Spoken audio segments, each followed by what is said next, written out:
Thomas ലീഹ തന്റെ പ്രേക്ഷിത പ്രവർത്തനം ആരംഭിച്ചത് പാർഥ്യ, പേർഷ്യ എന്നിവിടങ്ങളിൽ നിന്നാണെന്ന് കരുതപ്പെടുന്നു. അവിടെ നിരവധി ആളുകളെ മിശിഹ മാർഗത്തിലേക്ക് പരിവർത്തനം ചെയ്യുകയും സഭകൾ സ്ഥാപിക്കുകയും ചെയ്തു.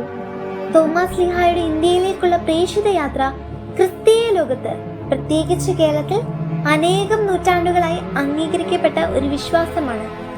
AD 52 കൊടുങ്ങല്ലൂരിൽ കപ്പലിറങ്ങി എന്നാണ് പരമ്പരാഗതമായി വിശ്വസിക്കപ്പെടുന്നത്.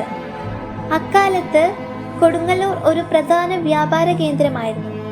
കേരളത്തിലെത്തിയ ശേഷം തോമസ് ലീഹ സുവിശേഷം പ്രസംഗിക്കുകയും അനേകം പേരെ നസ്രാണി മാർഗത്തിലേക്ക് ആനയിക്കുകയും ചെയ്തു.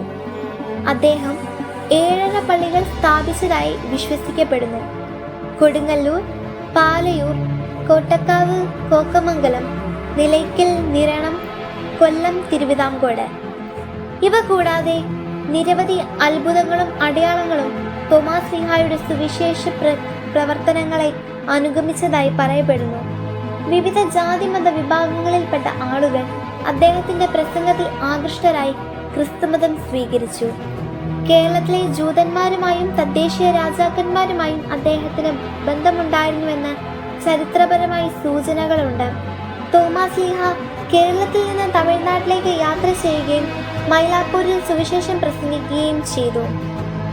അവിടുത്തെ ഇന്നത്തെ ചെന്നൈയിലെ പെരിയമലയിൽ പ്രാർത്ഥിച്ചുകൊണ്ടിരിക്കുമ്പോൾ AD 72 അദ്ദേഹത്തെ കുത്തിക്കൊലപ്പെടുത്തി രക്തസാക്ഷിത്വം വരിച്ചു എന്നാണ് വിശ്വാസം.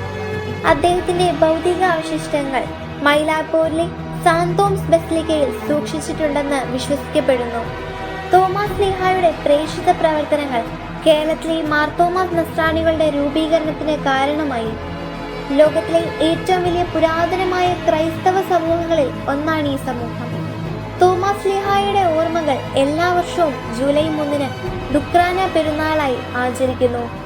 മാർത്തോമാസ് ലീഹായുടെ ജീവിതവും പ്രേക്ഷിത യാത്രകളും ക്രിസ്തീയ വിശ്വാസത്തിന്റെ ആഴത്തെയും ഒരു വ്യക്തിക്ക് സുവിശേഷം ലോകത്തിന്റെ അതിരുകളിലേക്ക് എത്തിക്കാൻ കഴിയുന്നതിന്റെ ശക്തിയെയും ഓർമ്മിപ്പിക്കുന്നു.